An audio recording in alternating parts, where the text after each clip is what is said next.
Before we begin this evening, I just need to check how many Beyonce fans have turned up tonight.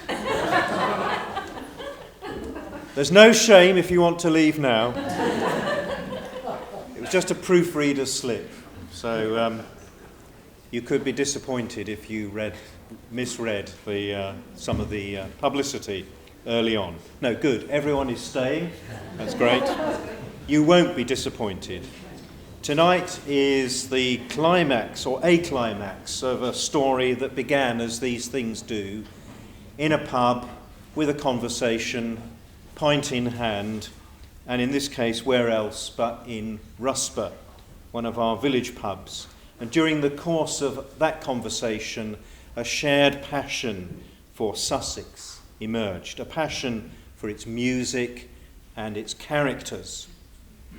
On this intersection of song lines, we were singing from the same sheet, and from that came the vision, which led to what I like to call BB and B. Beer, bad jokes and beyond. Sorry. Broadwood, Belloc and beyond. Although sometimes it changes. Belloc, Broadwood, don't know. As we're in Lucy's land, maybe it should be Broadwood, Belloc for this evening.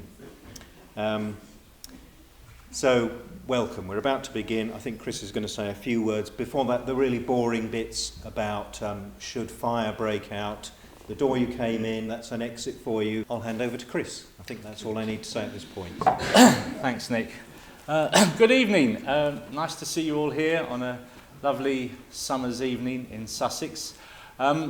So the songs that you are going to hear tonight are songs that were either collected by folk song collector Lucy Broadwood, who, as Nick says, is buried here at Rusper, and whose memorial is just behind you on the wall there, and songs that were written by Hilaire Belloc in the folk idiom.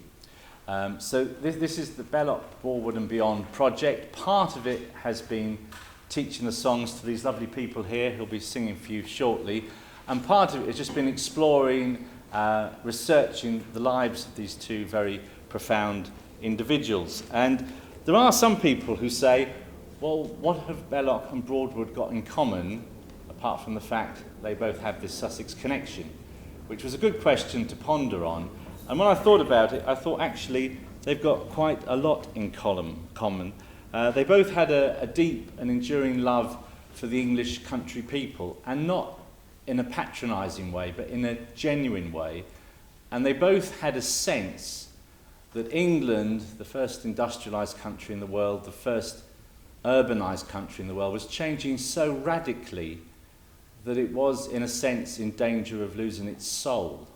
And certainly Lucy Broadwood, when she heard the older men sing these songs, she felt a connection with generations past. And the same for Hilaire Belloc. His circle of friends were some of the most educated, influential men in the country, but he took genuine pleasure in talking to countrymen, to hedgers and ditchers and ploughboys, who he thought had their own knowledge and insights of their own. The two of them also disliked modernism. Hilaire Belloc, famously towards the end of his life, bemoaned the fact that you could sit by the trees in Chanctonbury Ring and hear the machine gun crack of a motorbike going by on the nearby road. And Lucy Broadwood, who took great pleasure in the peace of the countryside and its natural sounds, towards the end of her life, used to look up in horror whenever aeroplanes came overhead, and thought this was some sort, a thrusting in to a natural life of alien things. They also had a complete belief in the supernatural. We've been looking through some of Lucy Broadwood's diaries, and she has lots of premonitions about things happening to people she knew, or things happening on an international scale. Hilaire Belloc, this profoundly intellectual man, also had an almost peasant-like belief in the supernatural that he took totally for granted. And I'll just give you one example. In his middle years, he wrote lots of books, some of which were very good, and some of which were written very quickly. And there is a story of him being on a train one day, and the man opposite him in the train was reading one of his books. And he said, "Oh, excuse me, sir, how much did you pay for that?" And he said, "Oh, 2 and 6. And he gave him 2 and 6 and threw the book out the window. So, absolute rubbish. But on one occasion, he was a wealthy friend had allowed him to use his house while he and his wife were away, so he could write a book. And when Hilaire Belloc wrote a book, he dictated the book off the top of his head to his poor, long-suffering secretary, Ruby Goldsmith.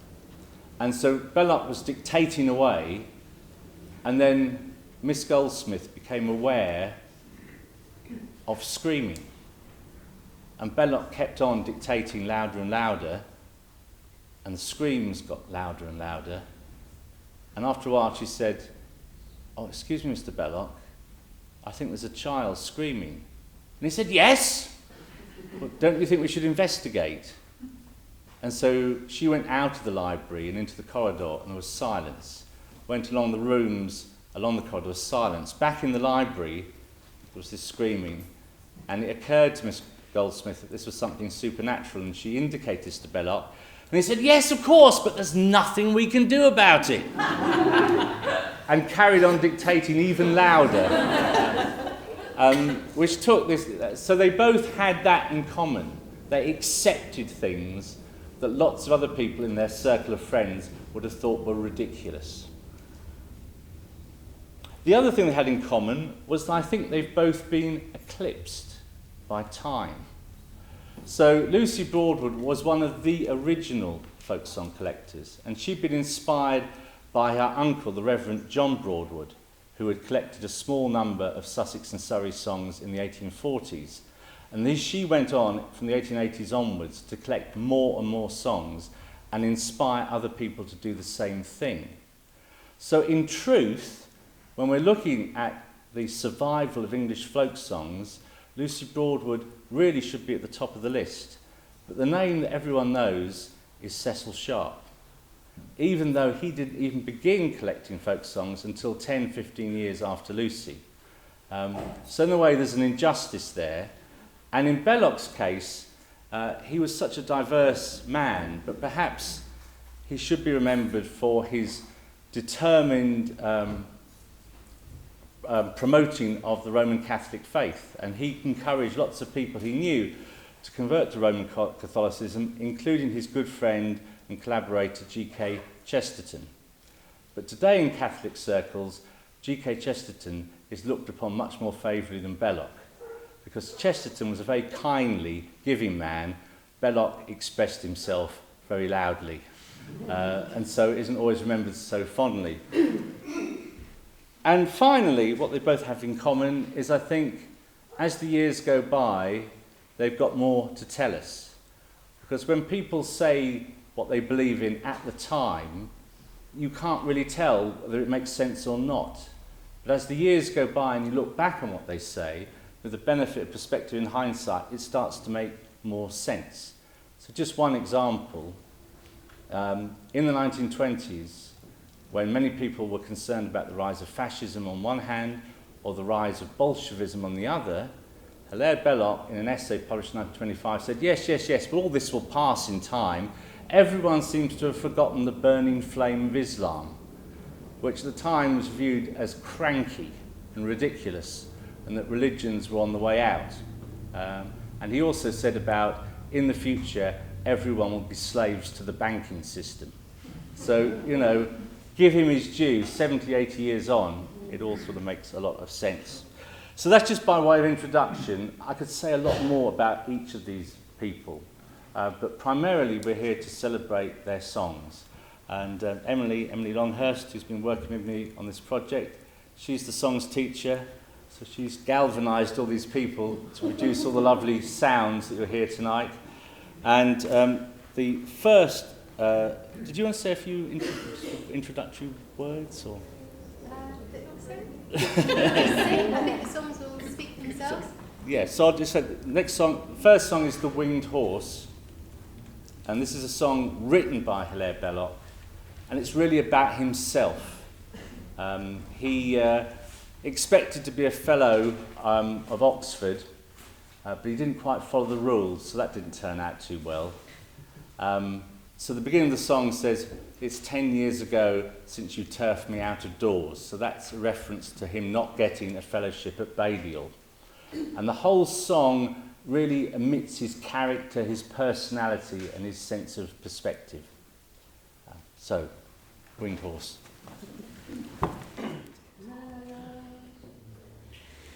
It's 10 years ago today, you turned me out of doors to cut my feet on flinty lands and stumble down the shores. But I thought about the all in all, oh, more than I can tell. But I caught a horse to ride upon, and I rode him very well. He had flames behind the eyes of him, and wings upon his side. And I ride, and I ride. I rode him out of Wantage, and I rode him up the hill. And there I saw the beacon in the morning standing still. In pen and hackpen and southward and away. High through the mid-airs in the strengthening of the day. And there I saw the Channel glint, and England in her pride. And I ride, and I ride. And once atop of Lambourne Down, towards the hill of Clear, I saw the host of Evelyn rank, and Michael with his spear, and Turpin out of Gascony, and Charlemagne the Lord, and Roland of the Marches, with his hand upon his sword, for the time he should have need of it, and 40 more besides. And I ride, and I ride. For you that took the all in all, the things you left were three.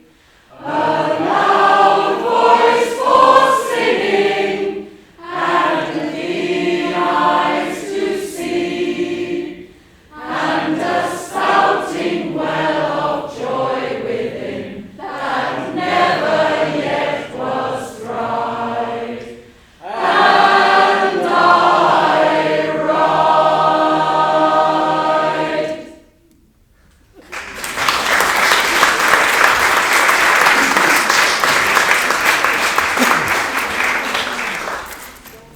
Yeah, so the next song is a bit of change of tempo. It's, I suppose, a nonsense song, of which there are quite a few in the folk tradition. They're for amusement and pleasure, but also these songs often had another purpose, and that was to raise money. In the folk tradition, you'll find lots of what I'd call legitimised begging, so that people would create an event, an activity, which allowed them to gather money. For instance, the mummers' play at Christmas, that the ploughboys, apprentice lads would take from house to house. It would be the same words every year, and the people in the big house would give them some beer and cake and maybe some money. November the 5th, penny for the guy. I'm sure people here still remember that. That only disappeared fairly recent times. And May Day was another one, where you had the Jack in the Green, this conspicuous figure dressed in green ribbons and foliage, dancing around the village with accompaniment and some money to gather as well. So this song, the Derby Ram, is very much in that genre, and there's a reference, it's this huge mythical ram, so if anyone starts thinking, was this ram real? No. Only in the minds of the drink-sodden singers, probably. But there is a reference to the ram's bladder being used as a football. And Derby was famous until the 1840s for its football matches. But they weren't on a pitch, they weren't with teams. It was one side of Derby against the other side of Derby, and whoever could get the football to a specific point in the other part of the town won. And it could go on for 24 hours, and there were lots of broken bones and smashed heads, and it involved maybe thousands of people until it was eventually banned on public order grounds. So, this is the sort of song they would have sung at that time.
The next song is The Delicate Flower, and this was a song written by Hilaire Belloc, and it's clearly and obviously a love song, but what's not quite so clear is to whom it's addressed.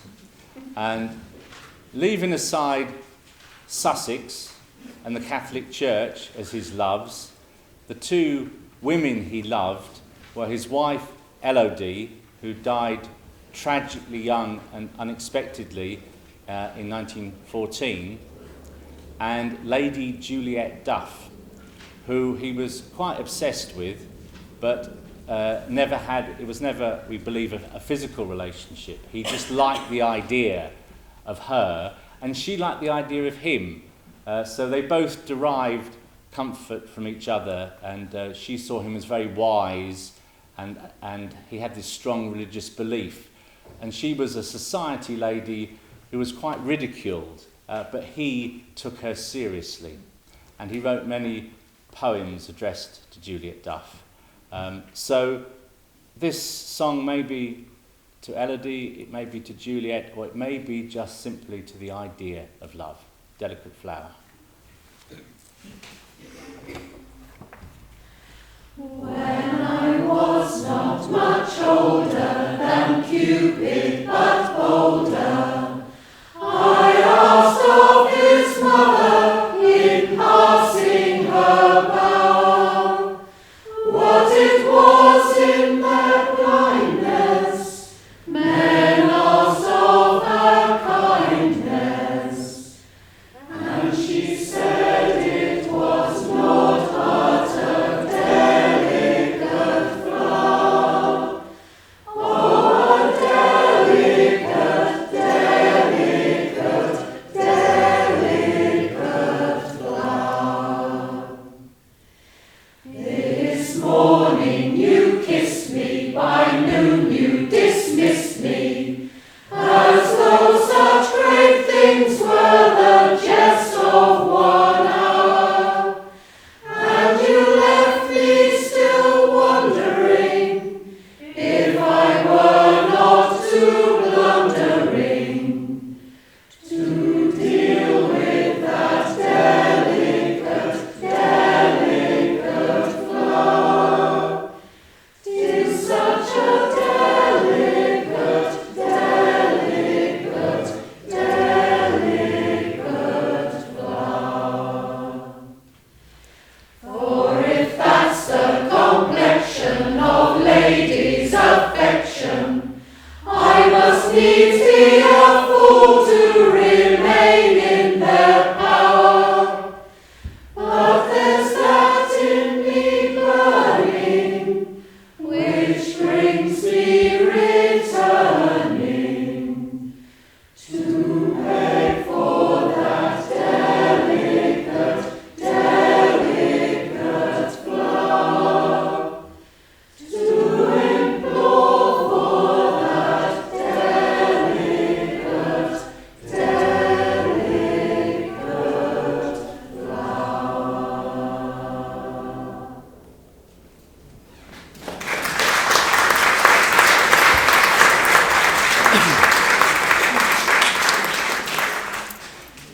The next song is the Noblemen and the Threshermen, and this was collected by Lucy Broadwood, not many miles from where we are today. And there's a couple of things to say about this song. The Copper family of Rottingdean, who I'm sure some of you will have heard of, who I suppose are the preeminent folk singing family of the county, they sing a version of this, completely different tune and noticeably different words. And that's an important consideration. So when you might read of Sussex folk songs or English folk songs, as if they're specific, as if they're in concrete, they're not. They change all the time. And when people like Lucy Broadwood were recording songs, first of all they were writing them. Later, Lucy was one of the first people to use a phonograph, which were the wax cylinders, to actually record songs. And it's easy then to see a version of the song and go, oh, that's the real version. That's just what old Ted Phillips remembered on that afternoon. If you'd asked him the next day, he might have remembered another verse or changed the first line. And Cecil Sharp famously said, the definition of a folk song is a song that's never sung the same twice, which always gets us off the hook very nicely. Now, regarding the song itself, this comes from the era just after the Napoleonic Wars, when England had been at war with France virtually continuously for 20 years. So you think the First World War was 4 years, the Second World War was 6 years, but the wars with France were 20 years. That's a really long time to be continuously at war. And when the war ended, the economy virtually collapsed because everything had been geared to war, and all these sailors and soldiers were unemployed with no work. So there was lots of distress, lots of unemployment, and in this part of the country there were what known as the swing riots, where unemployed labourers went around smashing up threshing machines that were putting them out of work, setting fire to hayricks, sending threatening letters. A mob assembled in Horsham and even took hold of Sir Timothy Shelley, 85-year-old Sir Timothy, and forced him into Horsham Church, where they made their demands for redress. Serious, dangerous times of political upheaval. Now this song is all about the paternalism and the good-heartedness of a local landowner, which might make you smile wryly. Did this ever happen?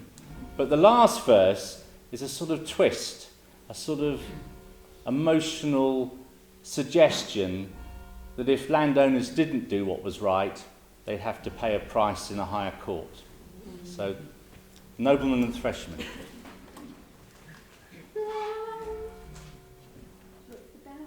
I'm just going to wait for the bell, out of respect for the bell.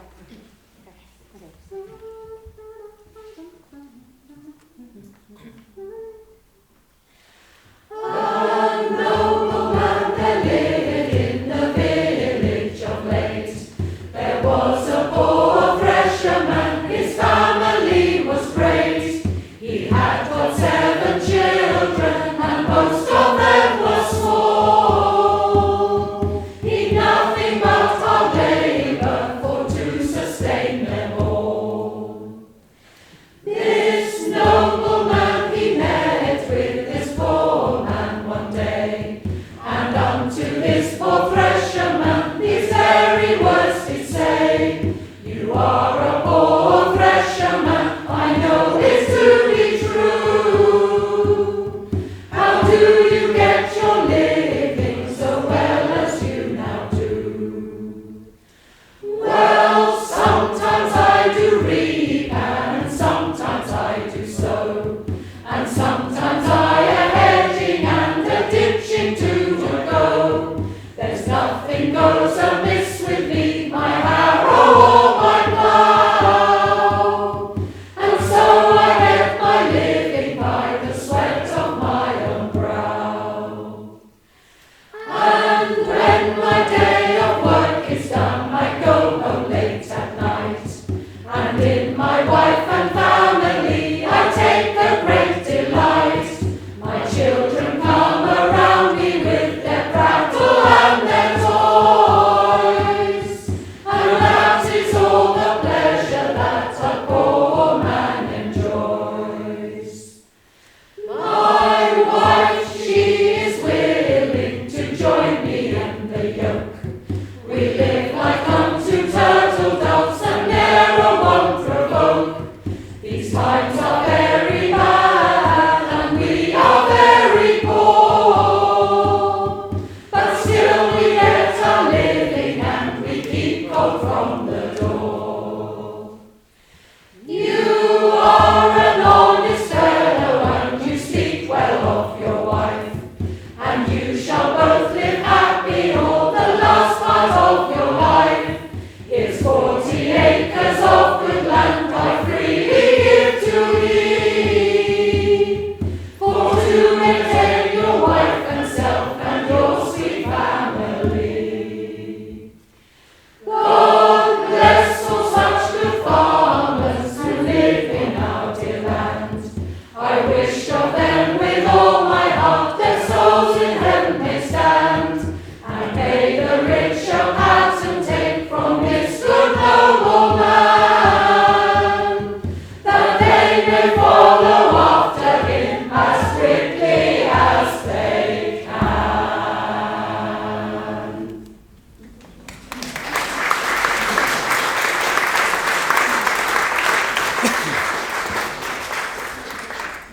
So this is another Hilaire Belloc song. It's the West Sussex drinking song.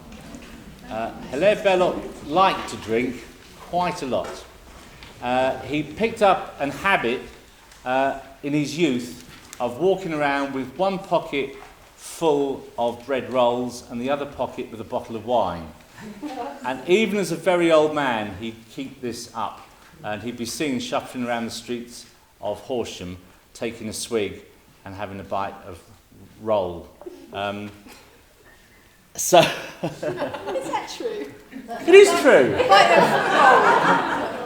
In fact, that there's even a case towards the end of the Second World War when Belloc, who was quite decrepit by then, was taken by his relatives into a Horsham restaurant, and realising he hadn't got any bread rolls in his pocket, went round all the other tables, taking the rolls off the diners' tables and stuffing them into his pocket. Once he gave up drinking for Lent and said it was such a curious and distressing event that he wasn't ever going to repeat it, and thought there was something very wrong with people who could go through their life sober. So he wrote a lot of songs about drinking, and particularly about ale and the glory of ale. And this is the West Sussex drinking song, which, despite its title, mentions Hazelmere, which Belloc had obviously decided was an honorary town in Sussex.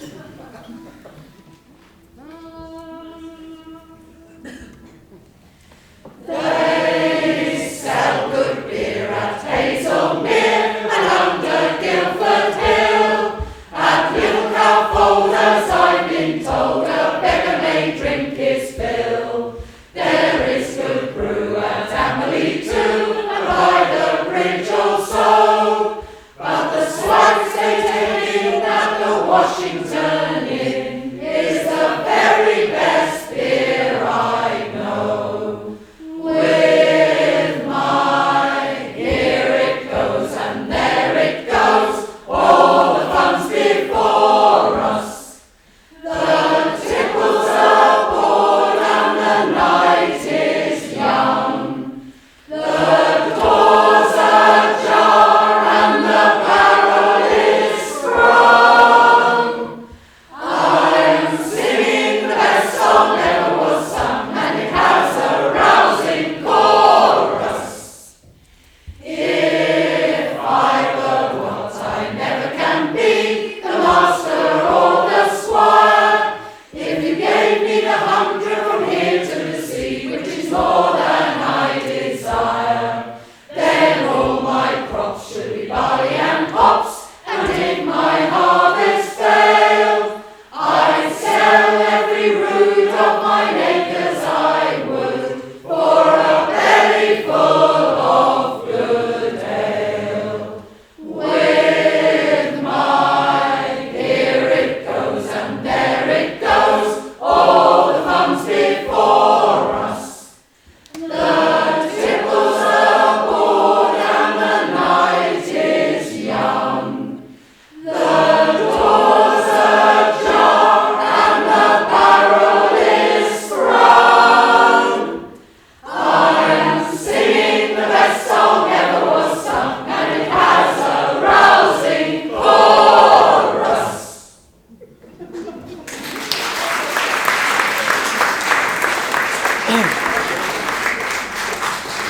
So the next song is Lucy Broadwood's song called The Loyal Lover. One of the things about Lucy is that she made lots of connections, and she motivated and inspired other people to collect folk songs, including the Reverend Sabine Gould in Devon.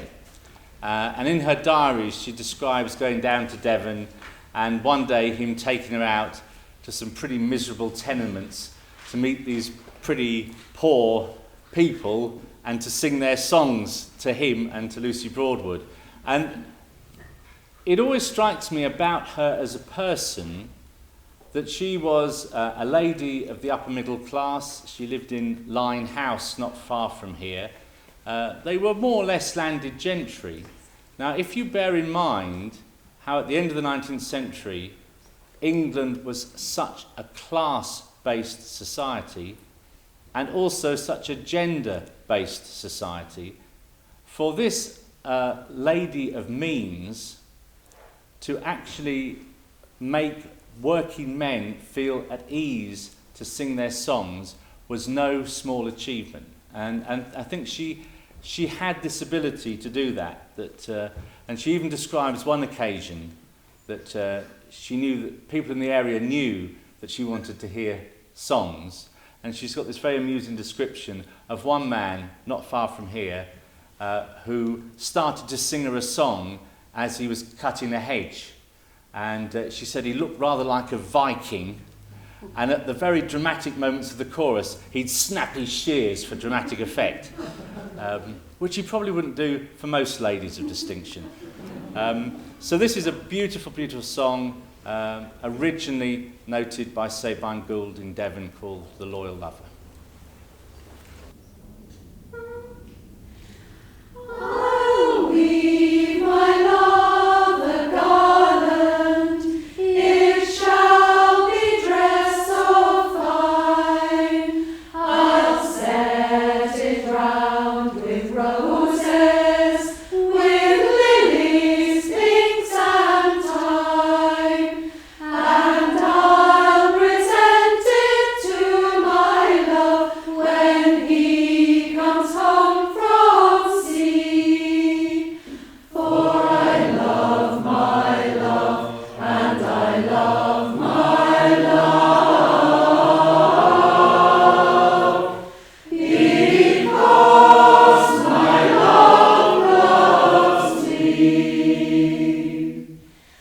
I wish I were an arrow that sped into the air, to seek him as a sparrow, and if he was not there, how quickly I'd become a fish to search the raging sea.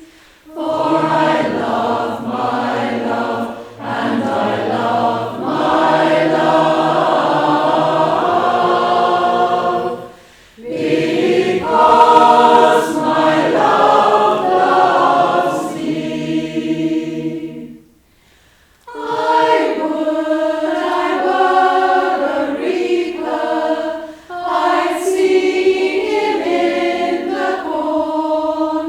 I would I were a keeper, I'd hunt him with my horn. I'd blow a blast when found at last beneath the greenwood tree. For I love my love, and I love my love, because my love loves me.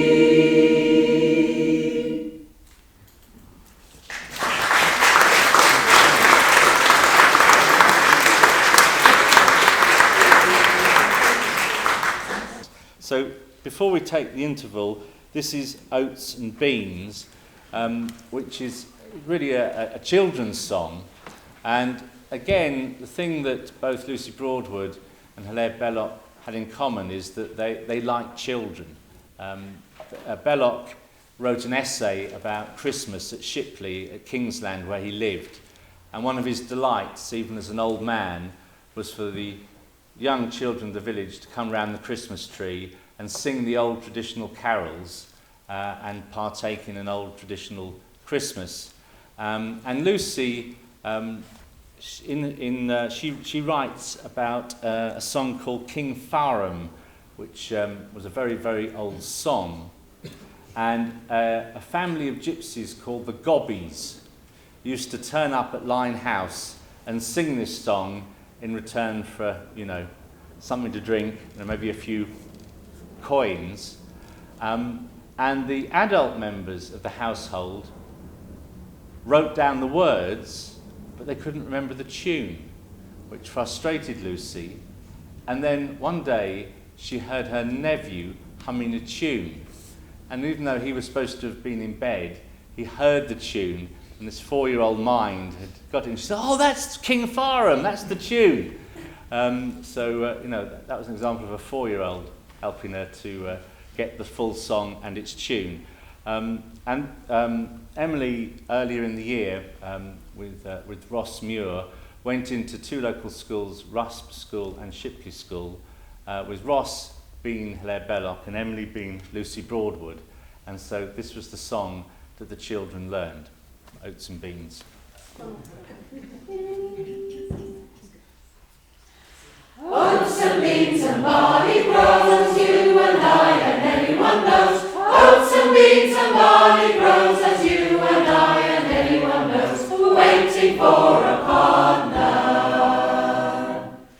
First the farmer sows his seed. First the farmer sows his seed. Then he stands and takes his ease. Then he stands and takes his ease. Stamps his feet and claps his hands and turns around to view the land, waiting for a partner.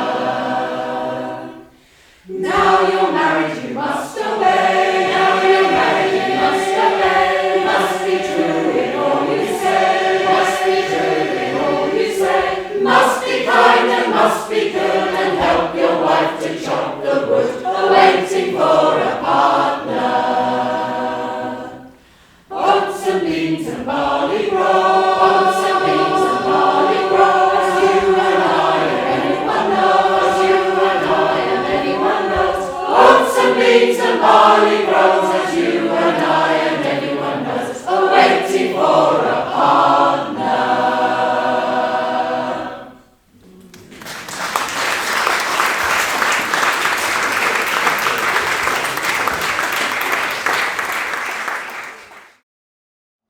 Yes, well, we had a sort of nonsense song earlier that was from the folk tradition. This is a nonsense song from Hilaire Belloc.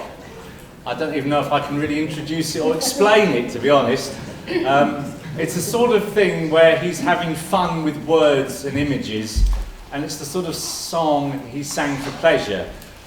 What all people say about Belloc, who knew him, was that not only would he always have a drink close at hand, he'd always be singing anywhere. It was his joy, and this is really just a silly, amusing song that gave him a lot of pleasure to write and gives us a lot of pleasure to sing. His hide is covered with hair. I'd just like to say what a total joy it's been singing with all these guys. And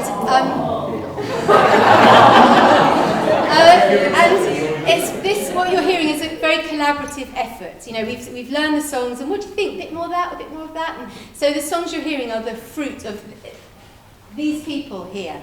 And I'm just kind of holding it all together in the front, really. That's all. And I'd also like to say that if any of you know any of the songs, please join in. Please. You know, that's the whole point of a song, isn't it? That you sing it. So don't just sit there going, oh, I really like this one, but I'm on the wrong side of this bit. Please just sing if you know them and you want to. That's all. The dog is a faithful, intelligent friend, but his hide is covered with hair. The cat will inhabit the house till the end, but her hide is covered with hair. The hide of the mammoth was covered with wool. The hide of the porpoise is sleek and cool. But you'll find if you look at that gambling fool that his hide is covered with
So the next song is The Jolly Woodcutter, and this is a song collected by Lucy Broadwood, and it's a song that would be typically sung at a harvest home. And in the rural year there were lots of celebrations, lots of occasions for drinking, lots of occasions for singing. And there's quite a lot of verses to this song. We're not doing all of them, are we? No. In fact, they could be interminable, these songs. You know, just add a verse for every single person living in the village and every single job of a person living in the village. But this is a type of song that's in praise of the master and the mistress. There was an awful lot of loyalty on farms to the master and the mistress, to the landowners, to the people who gave them employment. And if they were lucky, it was reciprocated. You could get paternalism. It's not always so straightforward what the relationship was between the master and his employees. So this is a song really about the different trades, the different jobs, in a celebratory mood, everyone drinking, everyone singing, and everyone praising each other's efforts.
That is our master's will.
So the next song is Rosebuds in June, so we're a month late. But this song is mentioned by Robert Blencoe, who was one of the founders of the Sussex Archaeological Society. And most of the big libraries in Sussex have the full range of the Sussex archaeological collections going back to about 1844 or something like that. And one of the earliest papers was Blencoe talking about the traditions of the country areas and their songs. And at that time, he described Rosebuds in June as a very ancient song. So often it's impossible to know how old a song is, but we do know it was considered very ancient in the 1840s. It's a beautiful, haunting song. It's all connected with sheep shearing, and sheep shearing was a big deal in the past. Gangs of men would go around for many weeks shearing sheep, and they would elect a captain, and the captain would have a special top hat with a gold braid round it, and there'd be a lieutenant with a slightly smaller hat with a silver braid round it, and everyone, you see, had their place and their authority, and were given respect as a consequence. And at the end of sheep shearing, just like the end of harvest, you'd have a good old celebration with some food and with some drink and with some songs. And this is a song very much, I think, of togetherness, Rosebuds in June. And it's also mentioned in Thomas Hardy's Under the Greenwood Tree.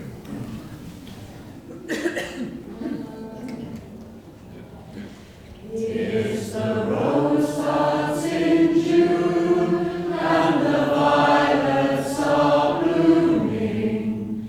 The small birds they warble on every green bough. Here's the pink and the lily, and the daffodil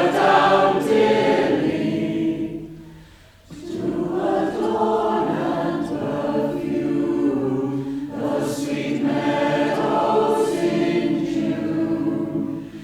'Tis only for the plough the fat oxen go slow, and the lads and the bonny lasses to the sheep shearing go.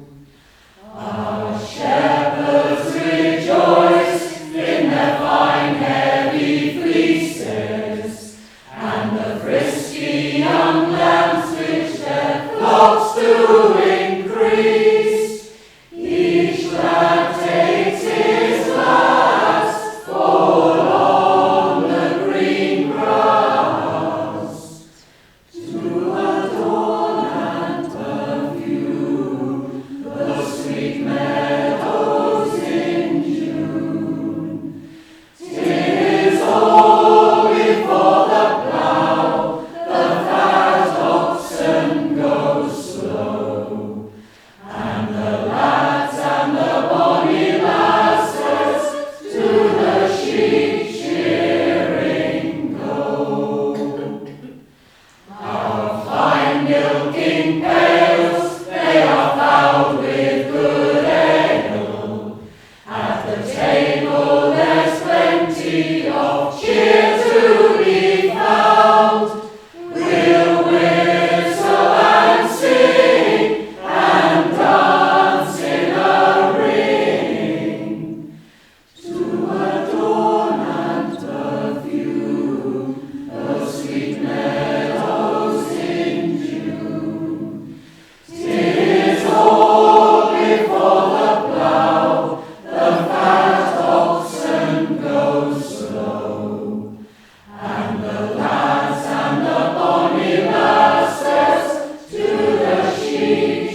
So this is a Belloc song, and I think if any county was looking for its own national anthem, it would be this song. This is Belloc sung in praise of everything Sussex, on Sussex Hills.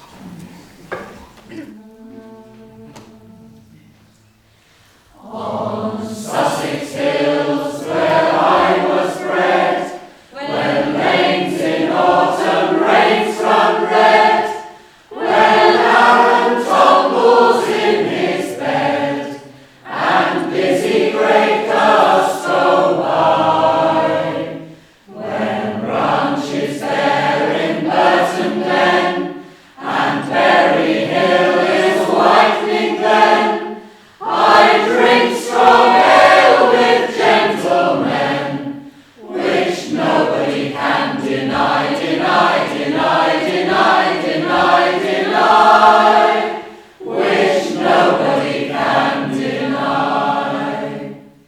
In half November off I go, to push my face against the snow, and watch the winds where'er they blow, because my heart is high, till I settle me down in Steyning to sing of the women I've met in my wandering, and of all that I mean to do in the spring, which nobody can deny, deny, deny, deny, deny, deny, which nobody can deny.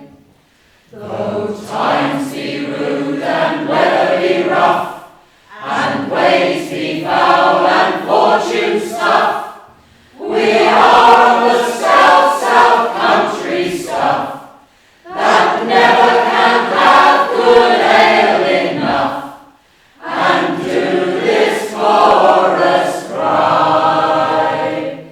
From Crowborough top to Ditchling down, from Hurstpere Point to Arundel town, the girls are plump and the ale is brown, which nobody can deny, deny, deny, deny, deny, deny.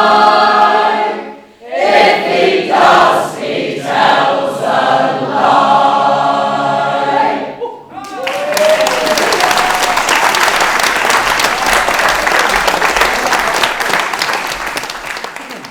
So this is another Belloc song called Duke William.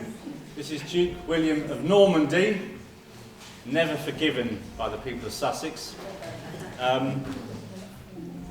Belloc realised one of the things about the county of Sussex was that virtually every place name in the county is of an Anglo-Saxon origin, which isn't necessarily true of other counties. You go to Devon, half the place names are Celtic place names that the Britons left behind, but Sussex, the origin of the name, is the kingdom of the South Saxons. And what distinguishes Sussex from Hampshire or Surrey is that it once was a kingdom with its own king, that Belloc thought was rather marvellous, and he even wrote a little bit about how there was once, of course, the Sussex Empire when we took over the Isle of Wight. And if only those days of glories could return. And so this is a jokey song about William of Normandy and about bad luck will come to all who follow him. Duke William was a wench's son, his grandfather was a tanner, he drank his cider from the tun, which is a Norman manner. His throne was made of oak and gold, his bow shot off the yew. That is the way the tale is told, I doubt if it be true, I doubt if it be true. But what care I for him? My tankard is full to the brim, and I'll sink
actually got to our last song. But before I talk about that, I just want to say a few words about our marvellous choir here and what a beautiful, beautiful sound they have produced.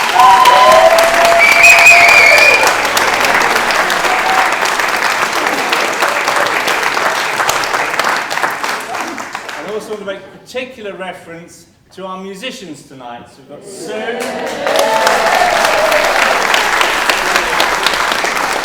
and Dave, and Eileen, and Alan, and Dan.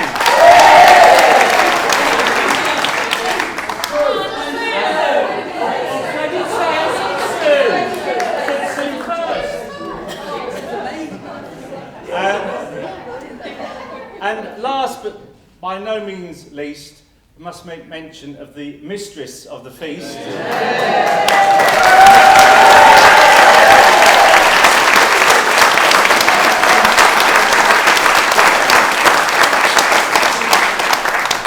I'm going to be circumspect, but in years gone by, I have attended events of folk song singing where there was more joy to be found in a séance. There does seem to be quite a capacity in the English folk scene to turn something that should be joyous into something really rather grim. And Emily makes sure that there's joy all the way through.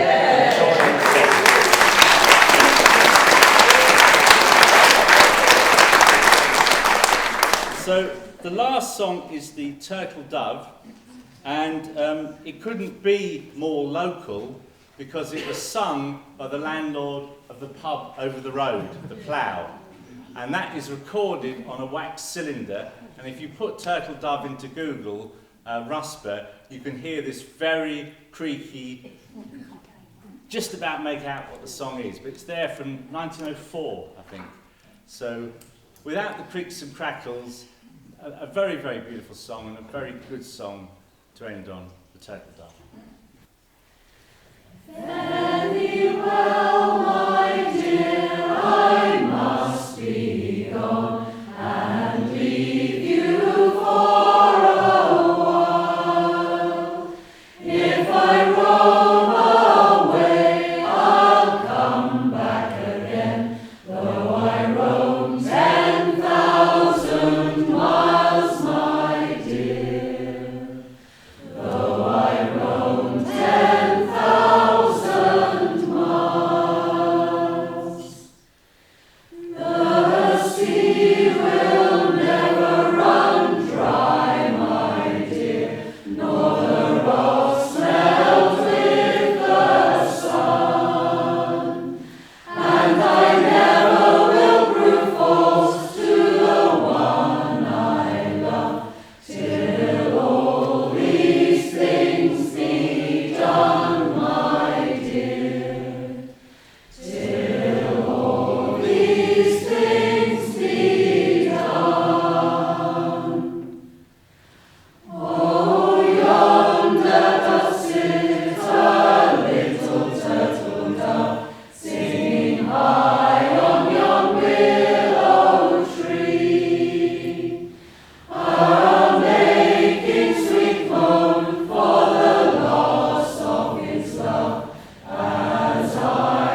finally, I think, while the project itself isn't quite over yet, it is an opportunity to express thanks to the people whose teamwork has made it happen.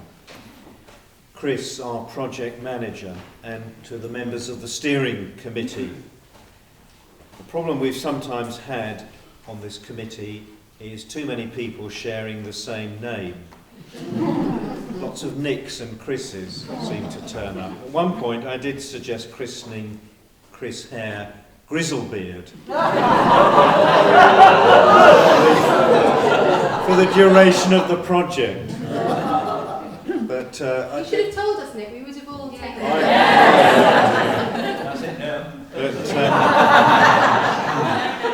I can be kinder to Emily, who has taught the songs, of course, and has brought Lucy Broadwood to life in her village, in the village schools, and Ross, along with Ross, of course, doing much the same service for Belloc himself, really stepping into the shoes of the man from Shipley, not just for the children in the schools, but in Ross's case, in Anne's magical stage adaptation of The Four Men. Most of this evening I've been clutching my copy, well over 100 years old, of the Four Men. Belonged to my grandfather, and it's really what, in a one way, connected me to this whole story, got me into it. And then, would you believe, not that long into being in Rusper, I discover that I'm actually related to Charlotte Broadwood, the wife of the Reverend John Broadwood. So that kind of makes you feel this whole project was meant to happen, and happen it has. So all those thanks. If Chris is Grizzlebeard, then Ross Muir, I think, is certainly myself in the Four Men.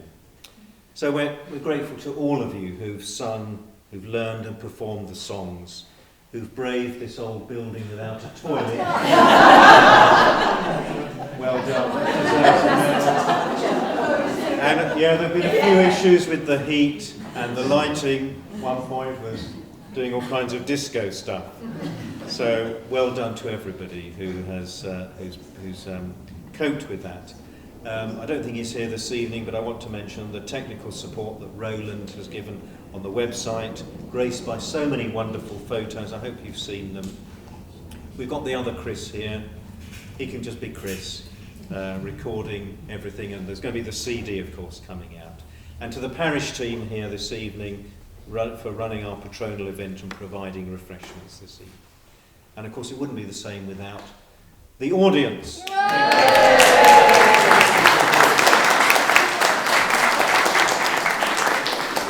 As I've alluded, my own involvement on the sidelines of this has been a real blessing to me.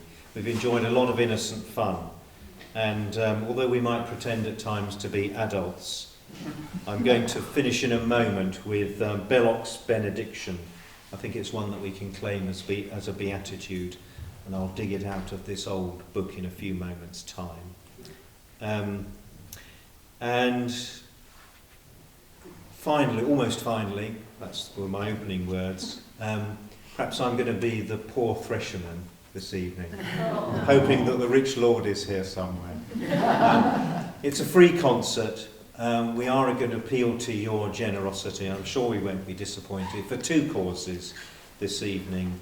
Chris is going to speak about one of them. I will just say very briefly that, of course, we need money always for the upkeep of this church, which, among other things, is a shrine to the folk revival. So there'll be two plates out this evening, one for the church and one, as Chris is going to tell us, for Ollie's future. But before I hand over to Chris, just that final blessing to us from Belloc himself. And of mine opulence I leave to every Sussex girl and boy my lot in universal joy. Amen to that.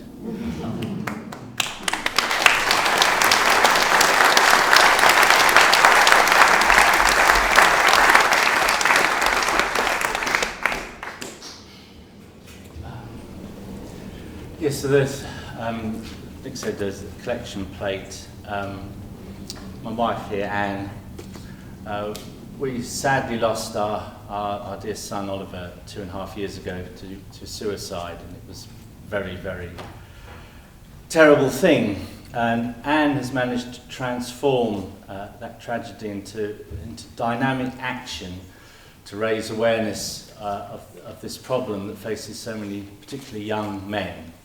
And I certainly want to pay tribute to her incredible selflessness and zeal in galvanising so many people to make everyone more aware of, and we just don't know how vulnerable people can be, and many people suffer with anxiety and depression but aren't suicidal, and it's a real problem of our time. So anything that can give will be very, very well received in this very, very good cause. But thank you very much for coming tonight.